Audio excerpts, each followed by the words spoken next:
नमस्कार साथियों, स्वागत है आप सभी का।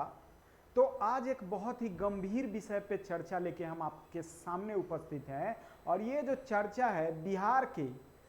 कोचिंग इंडस्ट्री का एक बहुत ही खतरनाक तरीके का वॉर शुरू हुआ है। और ये जो वॉर है ये एक ऐसे बैटल में कन्वर्ट हो गया है कि इसमें ना सिर्फ कोचिंग इंडस्ट्री, अभी तो ऐसा सीन क्रिएट हो गया है कि पूरा पॉलिटिक्स, बिहार की हर एक जनता इसमें इंटरफेयर कर रही है और सारे लोगों में ये चिंता की विषय जगी हुई है कि ये जो है कुछ अजीब तरीके का मोड़ ले रहा है ये जो चर्चा है। और इस चर्चा में हम दो कोचिंग इंडस्ट्री के बारे में चर्चा करने वाले हैं। और कोचिंग इंडस्ट्री क्यों कह रहे हैं? क्योंकि ये दोनों के दोनों कोचिंग इंडस्ट्री ही हैं और इसमें दो कोचिंग इंडस्ट्री हैं, एक तो खान ग्लोबल स्टडीज और दूसरा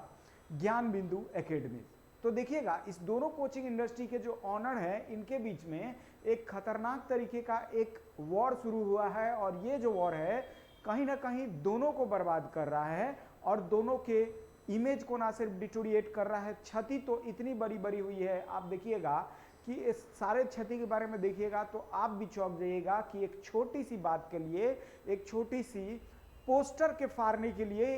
इतना वर्स्ट कंडीशन हो गया है कि जिसका हम इमेजिन तक नहीं कर सकते। तो आखिरी तक बने रहिएगा, इस वीडियो में हम आपका डाउट क्लियर करेंगे कि ये जो डिबेट है कि बिहार में कोचिंग इंडस्ट्री, जी हाँ दोस्तों, खान सर का कोचिंग इंडस्ट्री और रोशन आनंद सर का कोचिंग इंडस्ट्री, इसमें अभी तो ये मोड़ ले लिया है कि बहुत सारी गिरफ्तारियां हुई है, कानून इन्वॉल्वमेंट हो गया है, पॉलिटिक्स इन्वॉल्व हो गया है और साथ ही साथ देख रहे हो कि एक संदिग्ध तरीके का मौत भी इसमें इन्वॉल्व हो गया है। अब इसलिए बहुत ही अजीब तरीके के मोड़ पे पहुंच गया है जहां से इसको वापस आता हुआ दिख नहीं रहा चीजें, और दिन प्रतिदिन चीजें और एडवर्स होते जा रहा है। तो चलिएगा इस चीज को हम डिटेल में समझते हैं। और ये जो स्टोरी है ये कोरोना के टाइम में ही शुरू होती है, क्योंकि कोरोना के टाइम में देखिएगा कि जैसे ही चीजें ऑनलाइन की तरफ शिफ्ट होती है तो दो फेस पटना में जो पुराने कोचिंग, ट्रेडिशनल कोचिंग थे, उनका वहां से डाउनफॉल होता है और एक नए युग की शुरुआत होती है। और पटना में मुसल्लेपुर हाट में उस नए युग के दो शहंशाह बनते, यानी दो कोचिंग इंडस्ट्री पनपती है, जिस दो कोचिंग इंडस्ट्री के नाम है, एक तो खान ग्लोबल स्टडीज और दूसरा ज्ञान बिंदु एकेडमी। और ये दोनों के दोनों ऑनलाइन के वजह से ही नए फेस और नए चेहरे होने के वजह से चमकते हैं। खैर, और इनकी लोकप्रियता इतना ज्यादा पूरे वर्ल्ड, इंडिया लेवल पे, और खान सर की तो सिर्फ इंडिया नहीं, एक तरह से वर्ल्ड लेवल पे पनपती है, क्योंकि ये जनरल लोगों से कनेक्ट करने वाली बात बोल रहे हैं। तो चलिएगा, यहीं से शुरू होता है दोनों में एक खतरनाक तरीके का बैटल ऑफ मुसल्लेपुर हाट। और ये स्टोरी कोरोना टाइम से ही शुरू हुआ और बड़े बड़े जो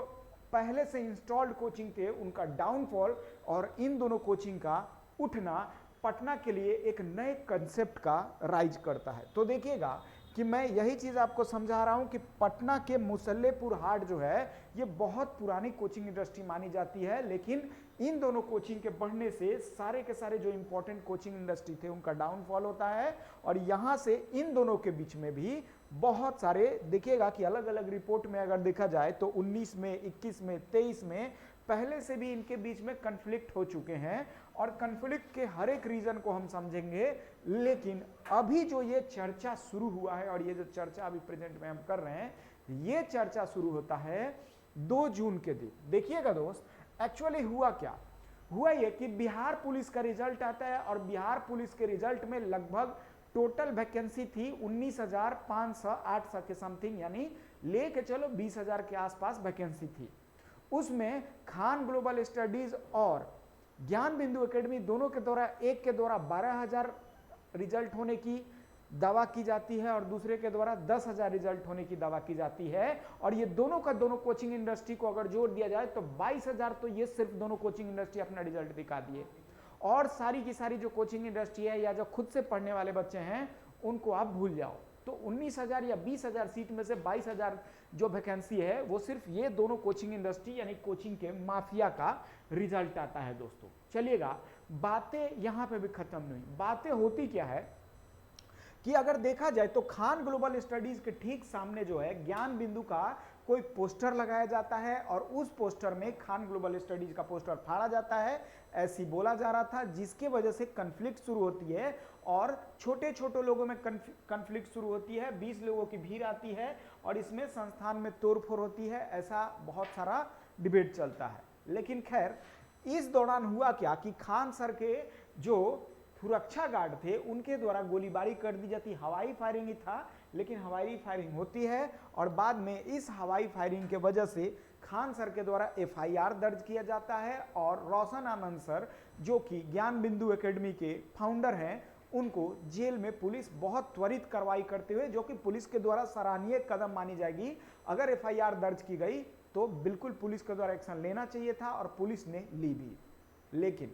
चीजें यहां से एडवर्स, पुलिस ने समझी कि अगर कोई व्यक्ति एक जेल जाएगा तो चीजें कूल डाउन हो जाएगा, लेकिन चीजें कूल डाउन होने की वजह से एडवर्स टू एडवर्स होते गया और भी बहुत गलत तरीके से आगे तरफ बढ़ रहा। अब इसमें देखिएगा कि दोनों का अपना अपना पक्ष है। यहाँ पे खान सर का यह कहना है कि योजनाबद्ध तरीके से रोशन आनंद के द्वारा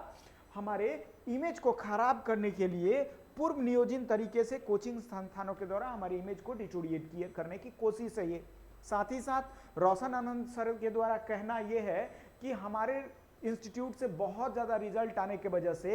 हमें देखने की जलन और सफलता के वजह से घबराहट है और झूठा केस हम पे डाल के और हमें जेल में डाली गई। चलिए खैर ये भी बात सही है, मान लेते हैं इन दोनों का अलग अलग पक्ष तो होगा ही, साथ ही साथ दोनों पक्ष ने इस घटना के एक दूसरे पे साजिश रचने की वगैरह वगैरह बहुत सारे कथित तौर पे बयान दिए, जिसमें फिर भी रोशन आनंद सर जेल जाते हैं। और कहानी को फिर से आगे बढ़ाते हैं तो पूरी परिघटनाओं को देखोगे तो रोशन आनंद सर, अभिषेक गौड़, बहुत सारे लोग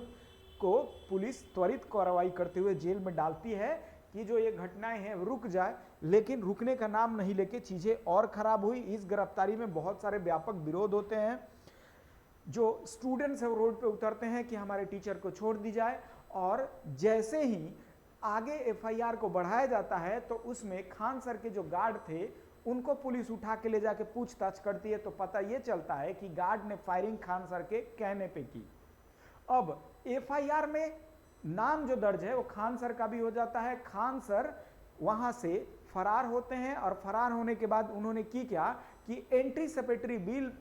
कोर्ट से ले ली, बेल ले ली और बेल से वो फिर बाहर रहे, ठीक है, यानी उनकी गिरफ्तारी नहीं होती है, वो बेल करा लिए। खैर पुलिस उनकी गिरफ्तारी करे भी कैसे, क्योंकि उनको बेल मिल चुका है, तो बेल के बाद पुलिस गिरफ्तार नहीं कर सकती, जो कि ये फैक्ट है। अब चीजों को आगे बढ़ाते हैं तो देखिएगा पुलिस द्वारा गार्ड को गिरफ्तार किया गया, एफआईआर दर्ज में उनका नाम दिया गया, जो कि यहाँ पे वीडियो में और वीडियो के द्वारा भी चीजें डिटेल में मिलती है पुलिस को।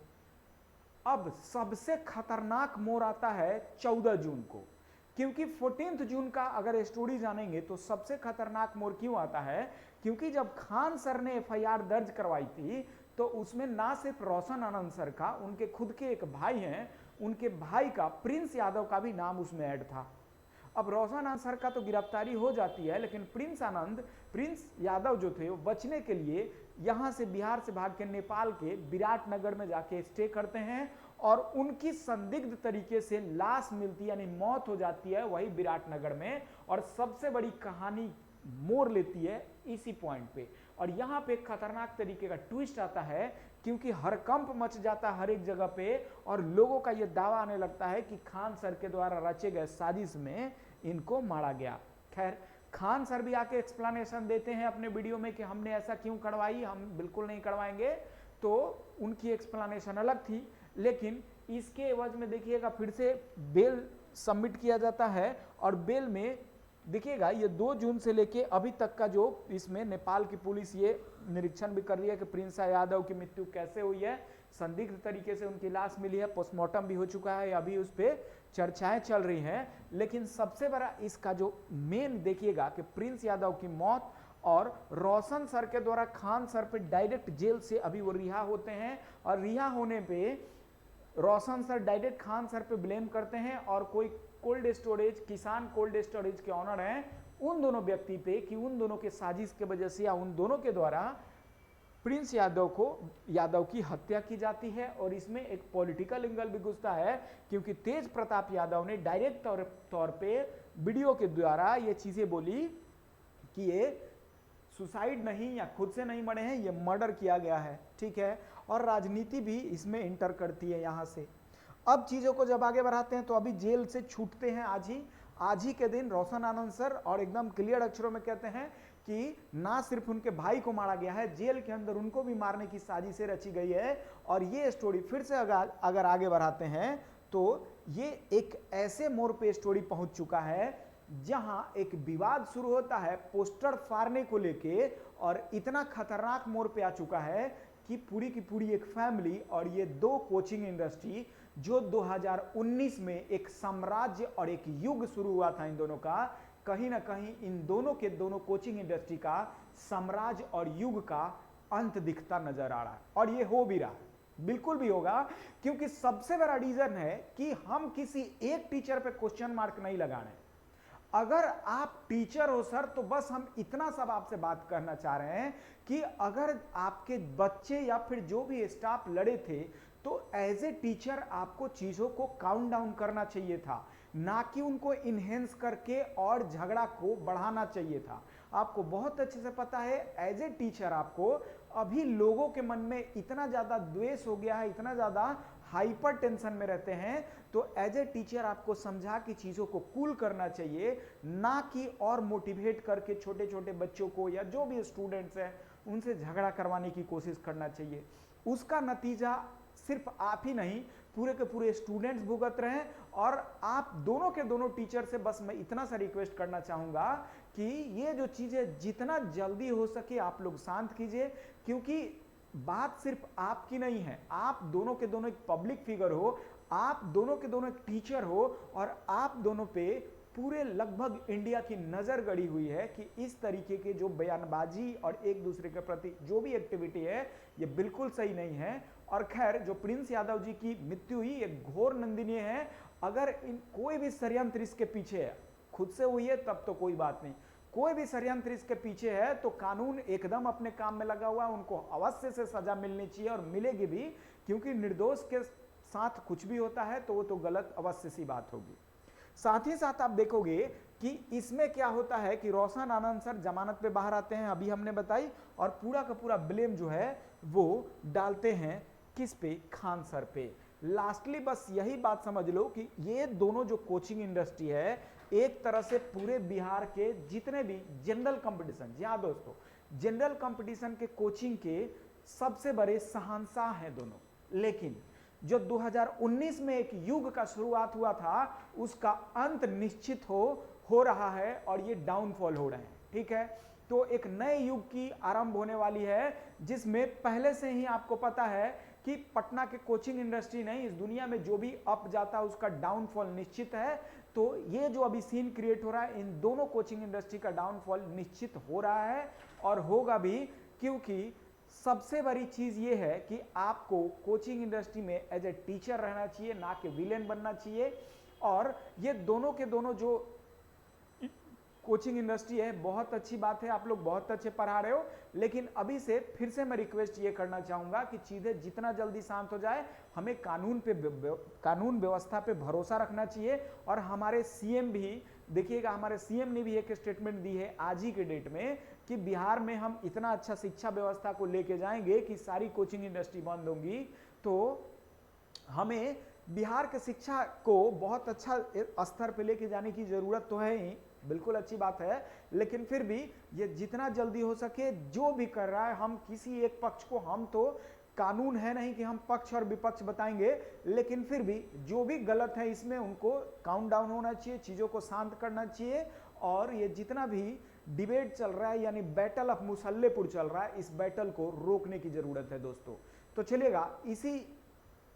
छोटा सा इंफॉर्मेशन के साथ यहीं पे हम वीडियो को समाप्त करेंगे। और हमने कोई राय नहीं दी आपको, बस एक न्यूज बताई है। तो मिलते हैं नेक्स्ट वीडियो में, तब तक के लिए सभी को धन्यवाद। ऐसे ही अच्छे अच्छे वीडियो के लिए आप चैनल को लाइक सब्सक्राइब करोगे दोस्तों। मिलते हैं नेक्स्ट वीडियो में, धन्यवाद सभी को, थैंक यू। जय हिंद, जय भारत, जय बिहार।